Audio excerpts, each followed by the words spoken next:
El maracanazo está marcado a fuego en la épica futbolística uruguaya como evento histórico y como definición identitaria.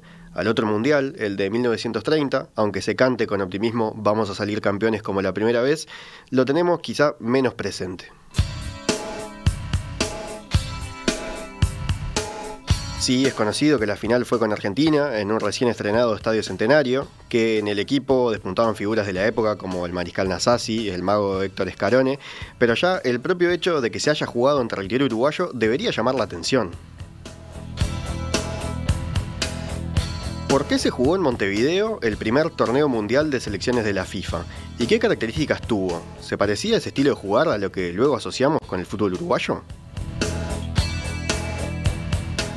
En este aniversario número 90 del Mundial de 1930, los invitamos esta mañana a conversar con el escritor Aldo Mazzucchelli, que es poeta, ensayista, doctorado por la Universidad de Stanford, profesor grado 5 de Literatura Uruguaya y Literatura Latinoamericana en la Facultad de Humanidades, autor del libro Del ferrocarril al tango, El estilo del fútbol uruguayo 1891-1930. Aldo, ¿cómo te va? Buen día. ¿Qué tal? Buen día, Gastón. ¿Cómo estás? Muy bien, por suerte. Recién en la tertulia estábamos charlando sobre el Estadio Centenario en sí. Ahora te propongo hablar más del evento como tal, ¿no? Juan Grompón en la mesa hablaba de cómo en el 29 hubo una crisis económica muy fuerte, ¿no? La primera gran crisis del capitalismo, y él asociaba con eso que los europeos no lo quisieran organizar este mundial. En tu libro, vos en realidad lo que documentás es que hubo una lucha diplomática prácticamente para ver quién lo organizaba, ¿no? Sí. Tú hiciste una cantidad de preguntas interesantes. Pero con respecto a por qué, vamos a empezar por esa, por qué se jugó en Uruguay. El Mundial en general, el Mundial del 30 en general fue el fin, yo no sé si la culminación en el sentido del momento más alto, pero sí como el cierre de todo un ciclo que fue muy exitoso para Uruguay. Y eso es una parte, no sé si la parte mayor, de las razones por las cuales se le concedió a Uruguay que se jugase acá. Claro, tenía ya 6 Copas América, creo, sí, prácticamente. Sí, pero sobre todo, digamos, los grandes éxitos en el 24 en primer lugar y el 28. Colombia y Ámsterdam. Exacto, que verdaderamente fueron torneos mundiales organizados por FIFA dentro del marco de los Juegos Olímpicos. Pero es importante que FIFA fue el organizador. Y todo esto se enlaza con toda una discusión, una lucha, vamos a llamar así, histórica entre Inglaterra y la FIFA por el control del fútbol, que tenía que ver también con el control de la imagen, digamos, del deporte como tal, que los ingleses siempre sintieron, por haber sido los inventores, digamos, un poco como propio, ¿no? Entonces siempre esos desgarros, digamos, cuestan, ¿no? Pero además por el control de los recursos, ¿no? Que esa fue una discusión, una lucha entre también un poco con el Comité Olímpico, en el sentido que la FIFA, los torneos de fútbol dentro de las Olimpiadas generaban un montón de recursos, la mayoría de los recursos por entradas, los cuales iban prácticamente todos al Comité Olímpico. Con lo cual la FIFA en algún momento, digamos ya desde el 24, que fue la primera Olimpiada en donde el fútbol fue realmente como central y masivo, y por eso también es importante la victoria de Uruguay, la FIFA se dio cuenta de que le convenía organizar a ella misma, digamos, el torneo. O sea, fue un proceso, ¿no? Ahora, yo decía, a Uruguay es verdad que un poco los méritos futbolísticos, digamos, del 24 y el 28 le dieron un cierto derecho a pedir la organización de la Copa, pero eso valió sobre todo para los países americanos y Estados Unidos, que apoyaron desde el principio que Uruguay se candidateara, digamos, ¿no? La candidatura a Uruguay surgió como una iniciativa de 2 dirigentes de Nacional, que son Ucera Bermúdez y Espil. Lo presentaron a la directiva de Nacional en febrero del 29. Eso enseguida, digamos, fue aprobado por la directiva y aprobado por la AUF. Y luego fue movido, digamos así, dentro de la Confederación Sudamericana y en América. De modo que se consiguió un bloque de todos los países americanos, miembros de la FIFA, iban a ir al Congreso del año 29 en Barcelona a votar por Uruguay como sede. Pero con eso no alcanzaba. Y no alcanzaba no solo en número de votos, sino que no alcanzaba tampoco en peso político. Claro. Digamos, ¿no? Es decir, la FIFA, evidentemente, el peso político fundamental de la FIFA estaba en las grandes naciones europeas, en Francia, en Holanda, en Italia, un poco en España, y en otras naciones. Entonces, ¿por qué esos países le concedieron a Uruguay, digamos, la organización? Bueno, una explicación, hay 2 explicaciones fuertes. Una es que Uruguay tomó la organización del Mundial del 30 como una cuestión nacional con lo cual contaba con un apoyo financiero del gobierno que era extraordinario. Y eso sorprendió, tomó por sorpresa, yo diría, las naciones que querían organizar en Europa, puesto que ninguna de ellas tenía ese apoyo de sus estados atrás. Eran las federaciones nacionales las que tenían que sacar la plata, digamos, para organizar los torneos, el torneo.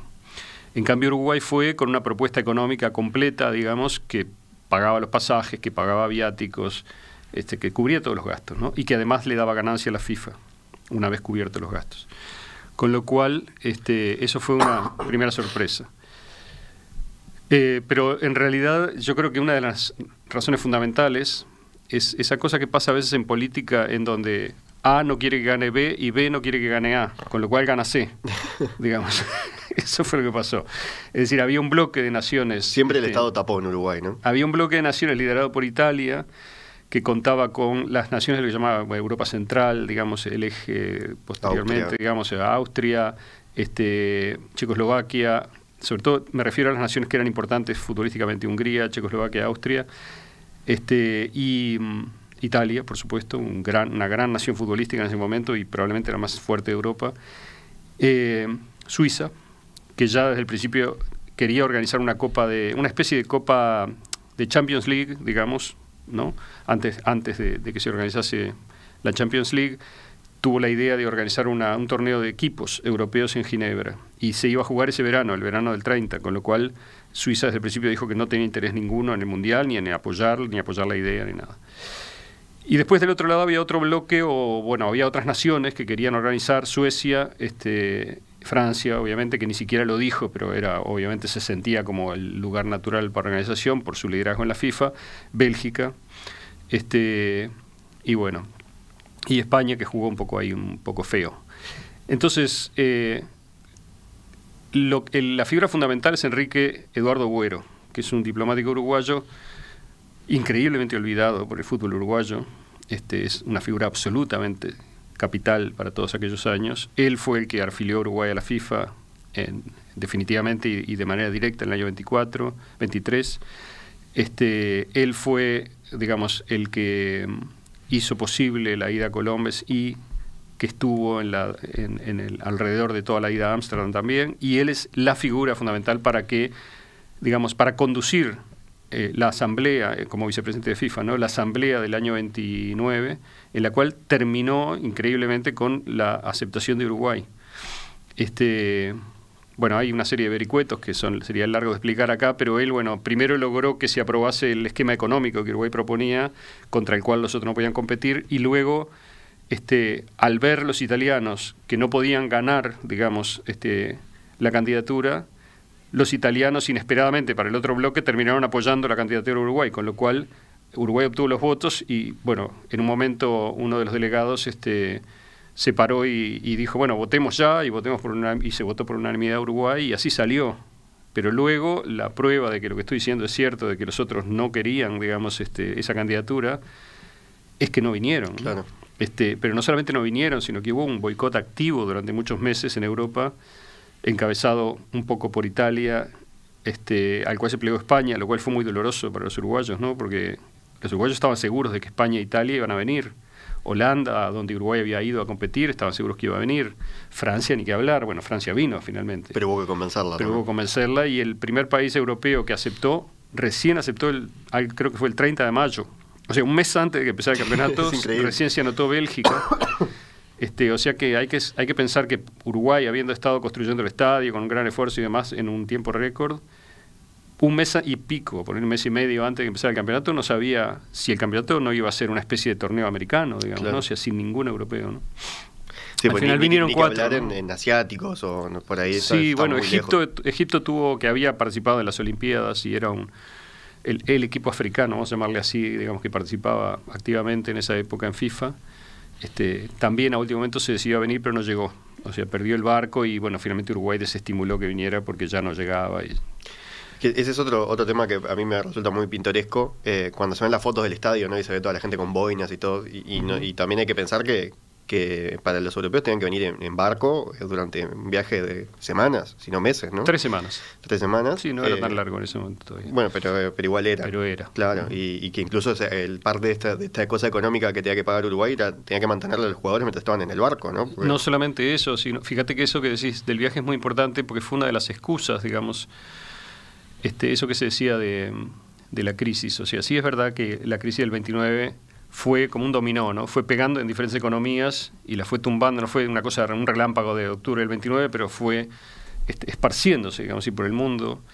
Y, por ejemplo, en una de las tantas gestiones que hizo Buero, que fue a Italia a reunirse con los países de ese bloque, sobre todo, los austríacos, por ejemplo, que tenían un gran fútbol en ese momento, se reunieron con Buero. Y consta, digamos, la discusión, y los austríacos sí explicaron que ellos realmente no tenían no podían pedirle a los jugadores, la mayoría de profesionales, pero eran semiprofesionales, algunos tenían también un trabajo afuera del fútbol, no podían pedirles que dejaran el trabajo, porque si dejaran el trabajo no lo iban a recuperar a la vuelta, digamos. No se podían ir 2 meses y no saber si tenían trabajo a la vuelta. Entonces, la crisis tuvo también un rol, pero antes de que la crisis se desatara, porque pensá que el Congreso de Barcelona fue antes de la crisis, fue en mayo del 29. Es decir, antes de la crisis ya había una decisión política de no, a Uruguay no vamos a ir. Y el viaje tiene que ver con esto, en cierto modo, porque los países... El fondo, en fútbol, ganar es muy importante siempre, ¿no? Y en ese momento, que era un momento particularmente, ¿cómo decir?, de furor nacionalista en el mundo, el fútbol estaba muy asociado con la imagen de las naciones. Uno podría decir que ahora también, pero en aquel momento era casi enfermizo, digamos, la vinculación. Con lo cual, a los países europeos, que es una cosa que Uruguay no siempre tiene en cuenta cuando revisa aquella época, no está en nuestra memoria, digamos, ¿no? Pero a los países europeos no les hizo ninguna gracia que Uruguay fuera y les ganara a todos, y les pintara la cara, digamos, no sé, que jugara mejor. Y eso es una cosa que está marcada a fuego en el origen del fútbol y también en la imagen de Uruguay. Y yo creo que, aunque nadie lo va a admitir, ese nacionalismo, digamos, de no admitir que Uruguay jugaba bien, fortaleció también el discurso de la garra, porque el discurso de la garra es bueno, ganaron pero no jugaban mejor. Ganaron medio de pesados. Eso es falso. Y de hecho, los principales que reconocieron la superioridad futbolística de Uruguay en aquellos años fueron los mismos periodistas europeos, pese a sus deseos de ver a sus equipos ganar, se rindieron frente a la belleza, digamos, y al arte del fútbol uruguayo. Eso consta en todas las publicaciones de la época que están publicadas. Bueno, yo republiqué un montón, pero se pueden ir a revisar, están los diarios disponibles y demás. Entonces, me parece que es interesante ver que para los europeos la perspectiva de tomarse el barco, venir a Uruguay, digamos, después de 3 semanas, jugar un partido, quedar afuera e irse, era horrible, digamos, no era atractivo. Encima, capaz, ¿no? Sí, pero aparte no era interesante desde el punto de vista deportivo tampoco. Eso hizo que hubiera una discusión, porque tú sabes que hay 2 formas de organizar los torneos, un sistema de copa, digamos, en el cual es eliminatorio, ¿no? Y después hay otro sistema en el cual se arman grupos y un equipo tiene garantizado 2 o 3 partidos, dependiendo del tamaño del grupo, ¿no? Ese segundo sistema es el que los europeos querían. Y Uruguay, increíblemente, al principio no entendió eso y insistió con el sistema de eliminación, pero después entendió lo que pasaba a instancias de Buero, que se preocupó por explicarlo, y bueno, finalmente Uruguay aceptó que hubiera grupos, con lo cual los países que vinieron se aseguraron que jugaban por lo menos 2 partidos en un grupo de 3, ¿no? Porque hubo 3 grupos de 3 y uno de 4, ¿no? Y bueno, o sea, como ves, hay muchos factores que incidieron en lo que pasó, ¿no? También hay que decir que los europeos, durante el periodo en el cual estuvieron diciendo que venían pero no anotándose, estaban negociando más dinero, porque se dieron cuenta desde el principio que Uruguay estaba dispuesto a pagar, que el Estado quería pagar para celebrar esta fiesta, que además tenía un significado político en Uruguay. En el año 30, el año del centenario, Uruguay, digamos, sentía que tenía cosas para mostrarle al mundo, que había avanzado en muchos terrenos y estaba deseoso, digamos, de que el mundo pusiera los ojos en Uruguay. Entonces, Uruguay estaba dispuesto a pagar, por eso el Estado, digamos, tenía la voluntad política de pagar. Y los europeos se dieron cuenta enseguida y, bueno, decían sí, después cuando les concedían algo, decían, bueno, ahora quiero más viáticos, más esto, más lo otro, o sea, tanto más por jugador, que nos permita jugar partidos en América para hacer dinero también, cosa que al principio Uruguay como organizador decía, bueno, si nosotros pagamos, queremos que las ganancias sean para nosotros, no para Brasil o Bolivia o Argentina o lo que sea, donde van a ir a jugar. Pero bueno, eso también era una posición de Uruguay que no fue sostenible y hubo que conceder también que, por ejemplo, los norteamericanos, los franceses, y demás jugaron en Brasil, por ejemplo, ¿no? En donde hicieron escala, en fin. Este boicot que hacen los europeos también explica el boicot que después hace Uruguay, ¿no? Que no va al Mundial de Italia 34, Exacto. que lo gana Italia, y después tampoco va a Francia 38, ¿no? Por otro tema que ahí que era por la repetición del Mundial en Europa, capaz más por la decisión política de organizar otra vez en Europa seguido. Sí, había una corriente un poquito aislacionista ya en esa época, en el Río de la Plata en general. Había un orgullo de Uruguay en el 34, digamos, decir, bueno, nosotros hicimos todo el esfuerzo y Italia... Gobierno de facto, además, ya en el 34, ¿no? Sí, que supuestamente, digamos, con los que tenemos vínculos de sangre, digamos, ¿no? O sea, muy fuertes y demás, ¿cómo puede ser que no vengan, no? Fue una afrenta. Aparte, el caso de España fue peor todavía, porque Italia maniobró, digamos, para no venir. Inglaterra estuvo también apoyando el no venir de una manera indirecta, pero uno ve en la prensa inglesa, por ejemplo, este discurso de no hay que ir eso no es un mundial, Uruguay no es una nación, digamos, que haya que darle importancia en el fútbol, o sea, una cosa bastante dura de Inglaterra, que tenía que ver con la pérdida del control del fútbol, pero también con la entrada de advenedizos, digamos. ¿Quién era Uruguay? ¿Cómo puede ser que Uruguay fuera y ganara en fútbol, ¿no? Los ingleses nunca quisieron jugar con Uruguay hasta el año 52, ¿no? O sea, nunca se expusieron a perder con Uruguay. Que hay que pensar que si hoy Uruguay está lejos de todo, más en esa época, ¿no? Es un país recóndito.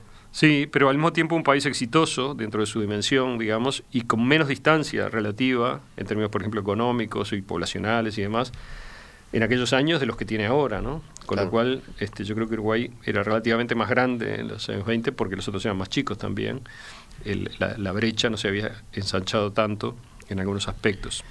En otros no se ensanchó tanto, yo diría tampoco. Pero te decía que España, digamos, también fingió como que tenía interés en venir. Las comunicaciones oficiales españolas parecían que estaba todo bien. Y después hubo una polémica interna, porque algunos en España, por ejemplo, los catalanes querían venir, pero el jefe, digamos, de la Federación Española conminó a todo el mundo a votar en contra en una reunión que se hizo por carta. Los conminó y los catalanes, medio enojados, filtraron la carta, con lo cual Uruguay supo que era todo mentira, digamos, o sea, que la dirección de la Federación Española estaba impulsando el boicot. Y eso fue una puñalada, ¿no? O sea, Uruguay lo tomó muy mal realmente. Yo no veo en la historia, digamos, del fútbol buenas relaciones entre España y Uruguay prácticamente nunca, ¿no? No sé por qué, pero eso es también otra constante.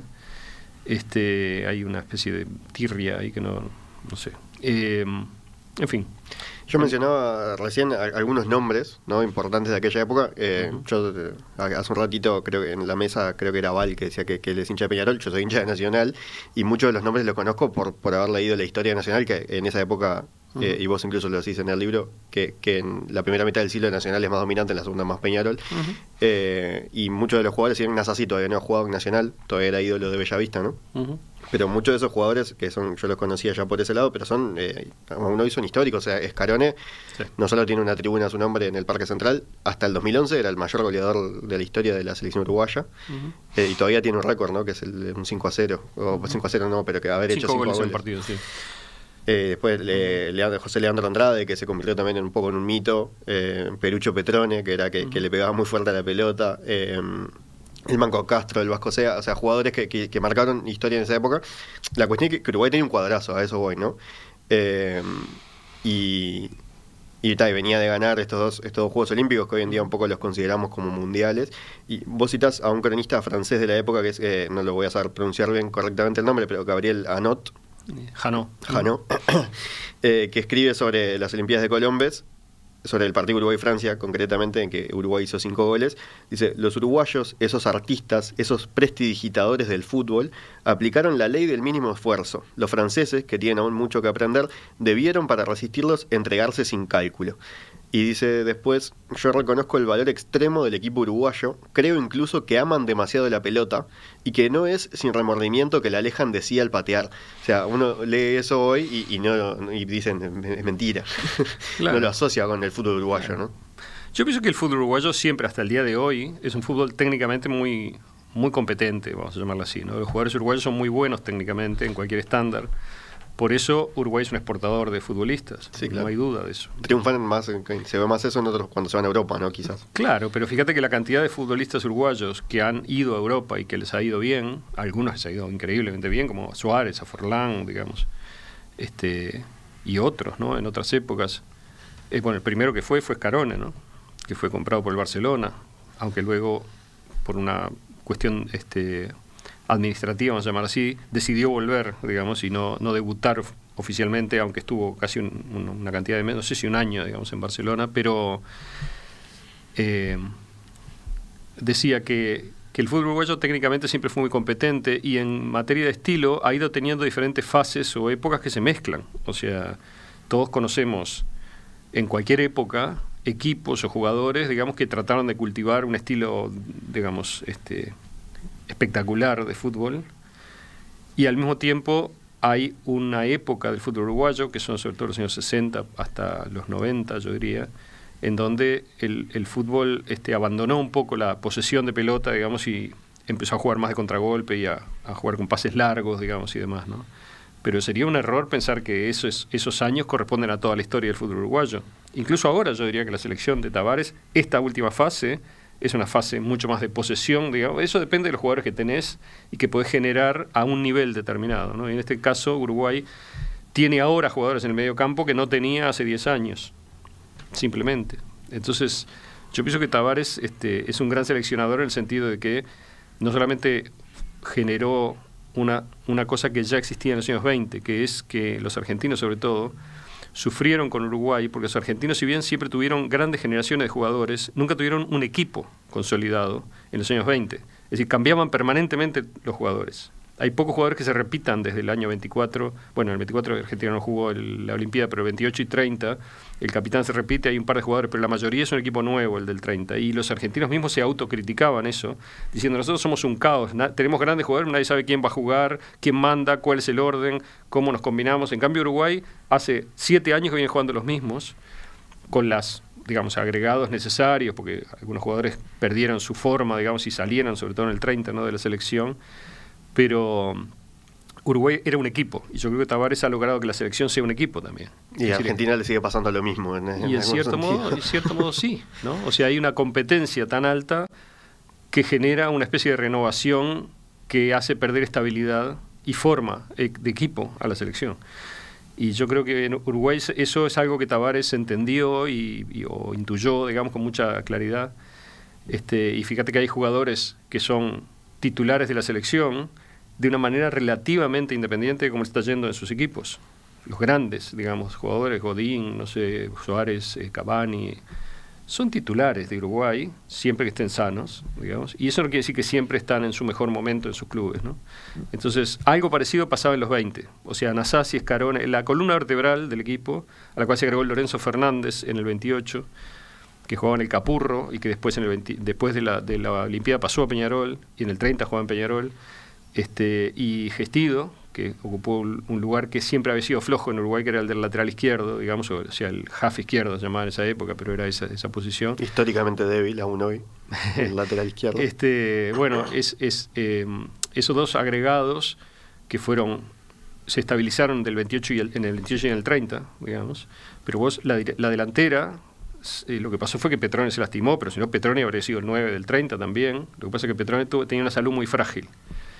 Vos mencionabas el goleo, es una acotación que me gustaría hacer, porque las estadísticas dependen de conceptos, y los conceptos dependen a veces del partidarismo de los estadísticos también.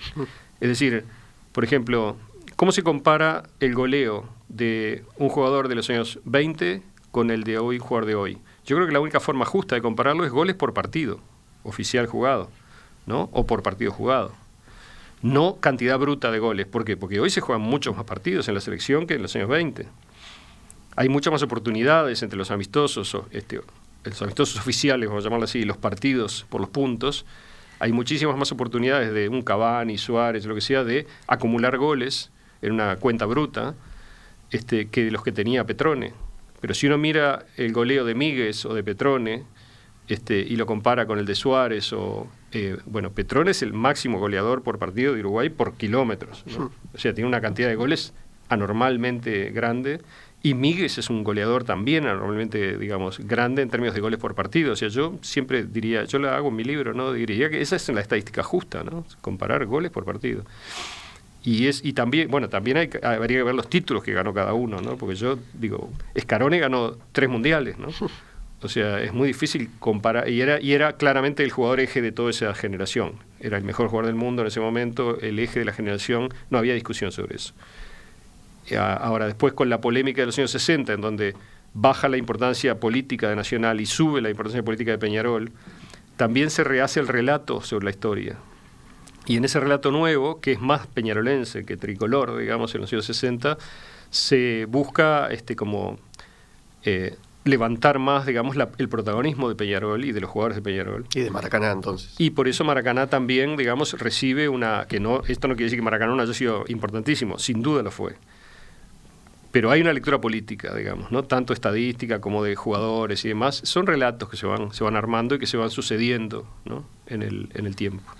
Aldo, te propongo hacer una breve pausa y ya seguimos charlando, repasando un poco más. Sobre todo me interesa la parte que decías de la Garla y de cómo se construyó la idea de la Garla Charrúa unos años después de este Mundial, o casi que a partir de la final de este Mundial, ¿no?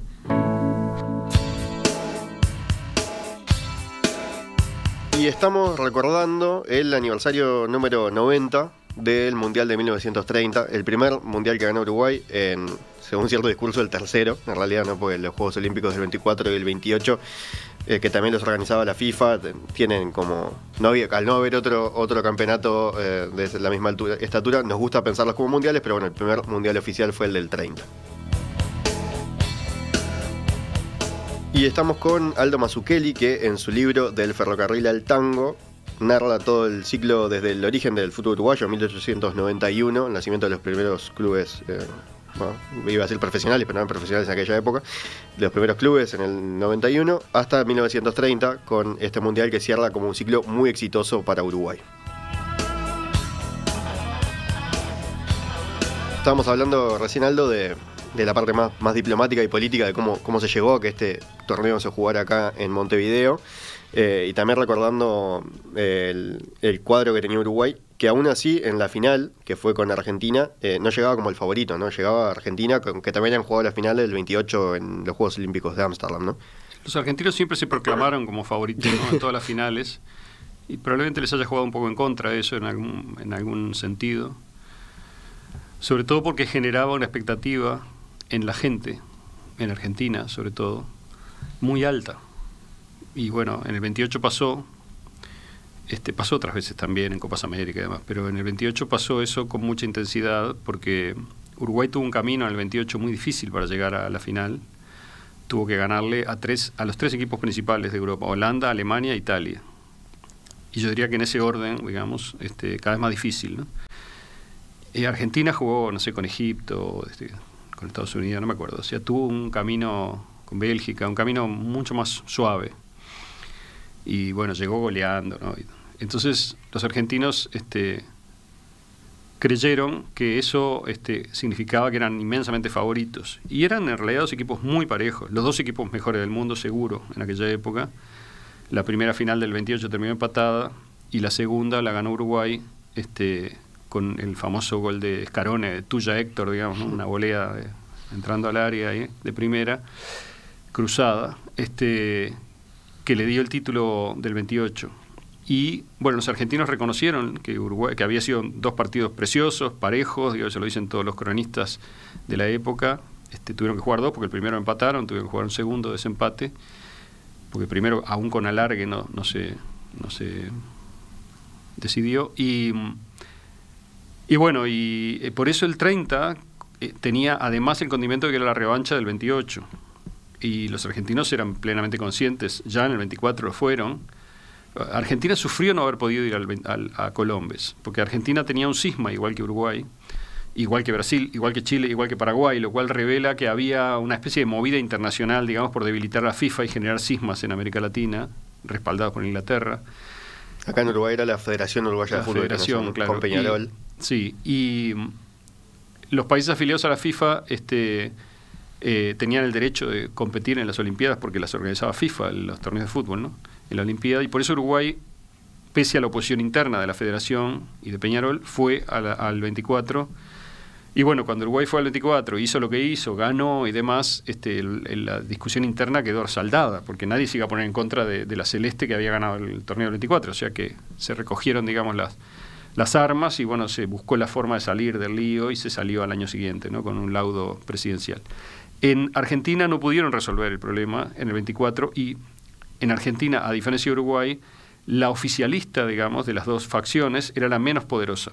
En Uruguay era la más poderosa, la mayoría de los equipos, todos menos dos, estaban en la AUF, los que habían existido de antes, y solamente Peñarol y Central se habían ido a formar la federación, y el proyecto de la federación era un proyecto internacional también, de hacer junto con la Amateur de Argentina, con los paulistas en Brasil y demás, hacer una confederación sudamericana paralela, digamos, fuera de la FIFA. Y luego probablemente reclamar la afiliación, pero en ese momento la afiliación venía por el lado de las oficiales, digamos, ¿no? Entonces, Uruguay fue y Argentina no, y Argentina sufría un poco que Uruguay hubiera ido y hubiera hecho lo que hizo en Europa. Los argentinos en el 24 decían, si nosotros hubiéramos ido, capaz que ganábamos nosotros, o seguramente, bueno. En realidad, ese optimismo que tienen los argentinos siempre, hasta el día de hoy, sobre su propia fuerza, su propio poder y demás, esa expectativa, a veces se vuelve en contra cuando los resultados no se dan, ¿no? Como pasa ahora, que en Argentina lo vemos casi todos los mundiales, ¿no? Digamos, siempre Argentina se ve como candidato, y la frustración, en el caso de que eso no prospere, digamos, es grande, ¿no? Y uno ve un péndulo, ¿no? O sea, primero somos los mejores del mundo, después somos los peores, ¿no? En Argentina, los periodistas y demás. Eso mismo pasó en el 30. Y yo creo que ese es uno de los orígenes del discurso de la garra en Uruguay. La final Uruguay la gana, al final, 4-2, y vos contás con relevamiento de prensa de la época, cómo el discurso durante los primeros días, del lado uruguayo seguro, el partido termina sin incidentes. De hecho hay argentinos que festejan con los uruguayos en 18 de julio. Los argentinos no reclaman el resultado, ¿no? Y sin embargo a los días se empieza a construir en Argentina que Uruguay había prácticamente que robado el partido, ¿no? Exacto. Pero eso es una consecuencia de la expectativa generada y cómo algunos agentes, digamos, de la opinión pública en Argentina buscaron usar esa expectativa frustrada, digamos, para fogonear el nacionalismo, ¿no? Fíjate que la frustración y el nacionalismo a veces funcionan muy bien entre sí. Basta pensar en Alemania después de la Primera Guerra, ¿no? Es decir, una sensación negativa respecto de es decir, ¿cómo compatibilizás la autoimagen nacionalista que tiene que ser de triunfo con una derrota gigante, ¿no? Bueno, generalmente la conexión entre las dos es una injusticia que se cometió contra nosotros. Si no hubiera sido injusto con nosotros, habríamos ganado, seríamos los primeros, seríamos las mujeres. Exactamente eso fue lo que pasó en Argentina a partir del 2 de agosto, que es cuando la delegación argentina realmente empieza a declarar, digamos, sobre todo los dirigentes, ¿no? Augusto Ruquet, que era uno de los dirigentes principales, Pinié y alguno más, y algunos jugadores sobre todo que tenían que ver con equipos de la anterior amateurs, o sea, Cindida, que eran la mayoría, como te decía hoy, aparecieron de golpe con un discurso de que los habían matado a patadas y que habían perdido el partido porque el juez los había robado, que el juez belga, L'Angenu, que ya había arbitrado otros partidos en el torneo y que era un árbitro de mucho prestigio, y que escribió sus memorias, por cierto, más adelante. Bueno, revisando los periódicos de la época, uno ve las declaraciones de las demás delegaciones que estaban presentes, los chilenos, los norteamericanos, que yo vi, los mexicanos, ¿qué más? Bueno, no me acuerdo, pero los bolivianos, todos destacando que había sido una final limpia, justa, que no había pasado nada raro y que Uruguay había ganado muy bien. Incluso el gol de Argentina se dice que fue en offside, ¿no? Sí, el gol de Argentina, aparentemente el 2-1 de Argentina fue en offside, pero bueno. O sea, Uruguay empezó ganando, siguió perdiendo, o sea, empezó 1-0, perdió 2-1 el primer tiempo, y en el segundo tiempo, bueno, otra vez Scarone se puso el equipo al hombro, digamos, empató, y con un gol de Sea, con un pase por arriba de la cabeza de Scarone, y luego viene el tercer gol famoso, que es un tiro de lejos de Iriarte, y después el cuarto fue en la hora, un gol de cabeza de Castro. Pero en realidad el partido fue parejo, y Argentina, antes de que Uruguay metiera, creo que es el empate, hubo un tiro en el ángulo de ¿cómo se llama? Bueno, no recuerdo, de un jugador argentino que jugaba de entre ala derecho, que es el que después declara que nos mataron a patadas, nos ganaron de más guapos. Jugaba en Gimnasia y Esgrima, no me acuerdo el nombre ahora. Y O sea, el partido fue parejo, podía haberlo ganado Argentina, un partido de fútbol como cualquiera, digamos, no tuvo nada muy especial. Después hay toda una mitología inventada acerca de que la inventaron los argentinos, como digo, inicialmente. Eso generó en aquel momento un rechazo absoluto en Uruguay, nadie compró ese discurso en Uruguay, lo rechazaron abiertamente, y de hecho los argentinos rompieron relaciones diplomáticas en el sentido futbolístico, no en el sentido político. Era una época, bueno, recién crisis económica en Argentina, crisis económica instalándose en Uruguay, turbulencia política, que termina un mes después de ese momento, en el golpe de Uriburu, ¿no? En el 6 de septiembre del 30, y empieza una larguísima décadas de gobiernos de facto primero, después el peronismo, después los 60 en Argentina, o sea, toda una época muy turbulenta, empieza justo ahí, yo diría con la final del 30, vamos a decir, ¿no? O sea, el último dominó. Y con lo que Crítica, que era un periódico amarillo, sensacionalista, muy popular en la época en Buenos Aires, hizo, dirigido por Natalia Botana, que fue el gran, ¿cómo decir?, manijero de este discurso, ¿no? La final de Uruguay fue ilegítima, Argentina mereció ganar, somos los campeones morales, eso es lo que dice Crítica, ¿no? Ellos habrán ganado el partido, pero nosotros somos los campeones morales, que nadie sabe lo que quiere decir. Y bueno, y Uruguay hasta el 35 no jugó ningún partido más oficial contra Argentina, porque no se dio, porque se suspendió la Copa América, porque esta ruptura entre los dos países de Río de la Plata destruía el fútbol sudamericano, no se podía jugar sin Argentina y Uruguay, que eran por lejos los dos países más importantes, más que Brasil, ¿no? Todavía en ese momento. Entonces, cuando finalmente se juega en Lima la Copa América del 35, bueno, el azar quiere que otra vez la final la jueguen Argentina y Uruguay. Y otra vez Argentina llega con un equipo más joven. Uruguay tiene 2-3 viejos, digamos, juega Nasasi, juega Lorenzo Fernández y juega el Manco Castro, cada uno en una línea, y juega Ballestero en el arco todavía, golero del 30. Y bueno, y otra vez gana Uruguay, y gana bien. Entonces ahí es que se terminó de consolidar la idea por parte de algunos, no de consolidar, de proponer, ya por parte de algunos periodistas uruguayos, de que había algo, digamos, que había sido un milagro lo de Lima, ¿no? Es decir, que Uruguay no se sabe cómo un equipo tan, digamos, tan mediocre como parecía de Uruguay, que no lo era en realidad, pero bueno, le había ganado tan fácil a Argentina otra vez una final, ¿no? Y bueno, y a partir de ahí todavía no aparece la palabra garra. La palabra garra es muy tardía, es de los años 50, bastante después de Maracaná. O sea, hacia fines de los 50 es que se empieza a hablar de garra, que es en realidad un término que se consolida en los años 60. Ese es el momento en el cual la gente empieza a hablar de la garra charrúa. O sea, se deja de explicar el triunfo futbolístico porque se juega mejor y se le pasa a justificar porque le ganamos de guapos, ¿no? Exacto. Y coincide con la Copa Libertadores, que fue, y con otra cosa que es muy importante también, que es la decadencia futbolística, tanto de Uruguay como de Argentina a nivel mundial. Uruguay queda por primera vez fuera de una Copa Mundial en el 58.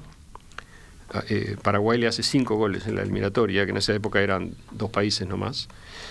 Se jugaba 1 contra 1, digamos, a ver quién iba. Y Argentina sufre una goleada espantosa en Suecia, ¿no? Cuando vuelve a los mundiales, creyendo que vuelve a comerse los niños crudos, porque Argentina tuvo un gran fútbol en la década del 40 y del 50, quizá menos, pero como no se medía, era aislacionista futbolísticamente, tenía otra vez un discurso de, bueno, a nosotros no nos puede ganar nadie. Y bueno, esa derrota en Suecia fue tremenda, ¿no?, para los argentinos, y fue un momento de crisis. En los años 60 se crea la Copa Libertadores, y creo que la gente ya todavía tiene en la memoria, digamos, la idea de un torneo que se fue volviendo, primero que fue muy violento desde el principio, pero que se fue volviendo tan violento durante los años 60 que al final los europeos se negaron a venir a jugar las finales, ¿no? Porque está en YouTube, ahora uno puede ir y mirar, ¿no? Por ejemplo, no sé, las finales de Estudiantes con los equipos, con el Juventus, creo que fue, con el Inter, no recuerdo bien, pero son, partidos inaceptables completamente, ¿no? De patadas en la cabeza, o sea, cosas increíbles. Y los uruguayos mismos de la generación anterior, Máspoli, por ejemplo, bueno, ni que hablar Scarone, Nasasi y demás que estaban vivos, rechazaron todo eso. Dijeron, esto no es el fútbol uruguayo, esto no es el estilo nuestro, digamos. Entonces, la reconfiguración del discurso sobre la garra tuvo que esperar para hacerse oficial, vamos a decir así, o para consolidarse, a la muerte de Nasasi y Scarone, que ocurrieron en el 68 y 67, ¿no? Entonces, después de eso, el tema ya se vuelve en los años 70 como oficial, yo diría, o sea, lo que todo el mundo empieza a repetir. Pero eso es un relato instalado en los años 60 y es un relato consolidado por el modo en el cual, sobre todo la colección 100 años de fútbol, que se publicó a partir de noviembre del 69, y que fue un gran esfuerzo periodístico de crear por primera vez un relato unificado sobre la historia del fútbol uruguayo. Eso pasó en 100 años de fútbol. Y 100 años de fútbol no promovió la garra como violencia, al contrario, hay un fascículo que se llama La Garra Charrúa, lo cual ya es muy significativo, ¿no? Que ya se pudiera escribir un fascículo en el 69 que se llama La Garra Charrúa, en el 70, ¿no? Quiere decir algo, ¿no? Quiere decir que el concepto ya estaba maduro, como para poder ser, poder ser obvio, ¿no? Ser el titular de una revista. En ese fascículo se incorpora la idea de que hay un algo más místico que tienen los uruguayos, que ya nadie sabe lo que es, no es el fútbol, digamos, es otra cosa.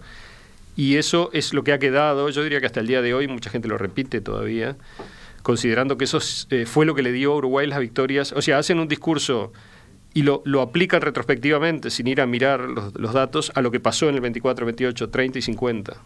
Y creen que eso fue lo que explica las victorias de aquellos años. Yo, digamos, mirando los periódicos, mirando los testimonios de la gente de esa época, tanto uruguayos como extranjeros, eso no fue lo que explica esas victorias, y yo creo que es un discurso a revisar. Yo en mi libro lo que hago es eso, ¿no? Ese es el propósito del libro. Sí, me encantaría seguir charlando, nos queda poco tiempo, pero dos últimos comentarios quizá. Uno, que vos decís esto, ¿no? Como que el discurso equivocado, como lo planteas vos, viene casi que despejado con Argentina, ¿no? O sea, viene de Argentina.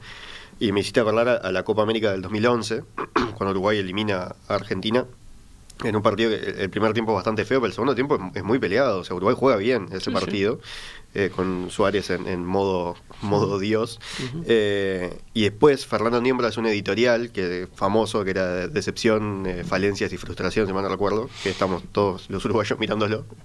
Y dice eso, dice lo mismo, dice, nos ganaron porque son más hombres, nosotros tenemos estos que no son que como que vienen de Europa y no saben lo que son, y que hay que traer jugadores con hambre. Es el mismo discurso. Exacto. 70 años después, ¿no? Pero eso demuestra que es un discurso argentino. Claro. Es lo que yo digo, o sea, 80 años. Digamos, Uruguay y Argentina forman un sistema, no importa que sean diferentes de peso.